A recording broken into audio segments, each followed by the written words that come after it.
Right now, the roads you drive could potentially have a deadly guardrail. Our 10 Investigates team first told you in February about the dozens of improperly installed guardrails all across state roads. And then they were tipped off to some at Walt Disney World. And since their first investigation, they have heard from people who have been tragically impacted, as well as viewers who have now spotted guardrails that are improperly installed or Frankensteined.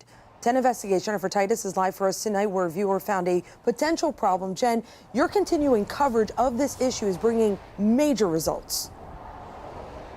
Yeah, Carolina, when we first started this investigation, we didn't realize how widespread this issue was, but we've truly learned that it's a systemic issue. Not only have we found improperly installed guardrails on state roads, now we're finding them on city and county roads. But because of our findings, once again, communities are fixing potentially deadly guardrails. How often do you drive this road? Quite frequently. But it wasn't until a few months ago that he noticed this guardrail right at the Pinellas-Hillsborough line. Loose bolts, loose bolts, loose bolts. They're all loose. Was Frankenstein. Ryan Wentz is a sophomore in college. And you're studying to be? Cellular and molecular biologist. So nothing to do with engineering. But it was a YouTube search. I saw Steve's channel on the Reels, and I saw that his was the only channel focusing on something good. This should not be normal. It's Steve the Guardrail Guy. That something good was a YouTube page for the Guardrail Guy, who you may know as Steve Eimers. Hitting the end of a guardrail can be a very violent act. He's a safety advocate that helped 10 Investigates find dozens of improperly installed guardrails across state roads back in February. One bolt in the wrong spot can kill you. If the cable's loose, it's not going to support you, is it? That's pretty simple. After taking what he learned from the YouTube page, this one is specifically mandated in the FDOT installation guidelines not to be posted or bolted through post 3. He knew this guardrail wasn't right. Just noticed that it was damaged. Nothing in particular stood out to me, just that it had been hit, and that was it. From there, I contacted the Florida Department of Transportation. I sent them an email saying that it was hit and I would request that it would be fixed. The guardrail also turned out to be Frankensteined, a major problem. Then Ryan kept running into other problems. And they said that it was a locally maintained issue and that they would be forwarding it to the next person. Because this guardrail was not property of the Florida Department of Transportation, the guardrail belonged to Hillsborough County. Yep, I feel like sometimes I'm chasing my tail trying to figure out who I need to contact to get this done. We contacted Hillsborough County too, asking if they track Frankenstein guardrails on the side of their roads.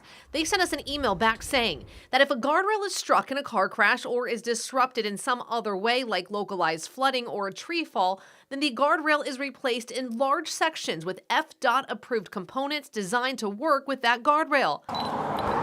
But we know that's not the case because of what was found here. These are some washers left behind by the crew. These do not belong on these systems here. And it's not just Hillsborough County. There's this improperly installed guardrail in Pinellas County and another one in Tarpon Springs. They connected these in a way that I've never seen before. 10 Investigates then compiled a database together of how counties across the Bay Area inspect and track their guardrails. What we learned is that each one has a different approach. Different inspection intervals, with some inspecting every 1 to 2 years like in Pinellas, to some taking longer, every 7 years in Polk County. And here's another problem. While counties seem to handle guardrails differently, confusion adds up once again over ownership of the Tarpon Springs guardrail.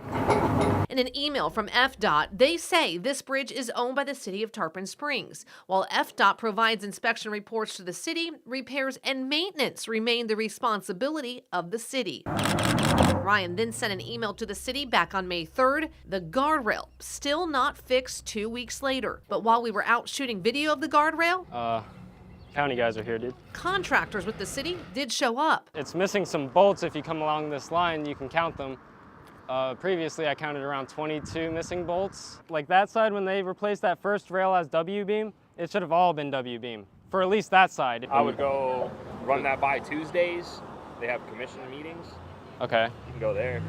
Okay. The confusion turns to frustration. The bolts over on this side is still loose. You guys came out and it's still loose. Do you think that this should be more of a priority for not just state officials, but city officials, county officials, who's ever responsible for putting these steel along the roadways? Certainly, if the government is going to put out a barrier to protect you from a danger, the barrier should work as designed from the manufacturer. The counties and the cities can kind of do whatever they want within reason, but if they don't have that expertise or that knowledge, it can create a big problem that just cascades down into the contractor. Structural engineer Kevin Strum has studied guardrails for years. He's not surprised by our findings on city and county roads. At the county and the city level, they have even fewer resources, fewer people that are aware of these things.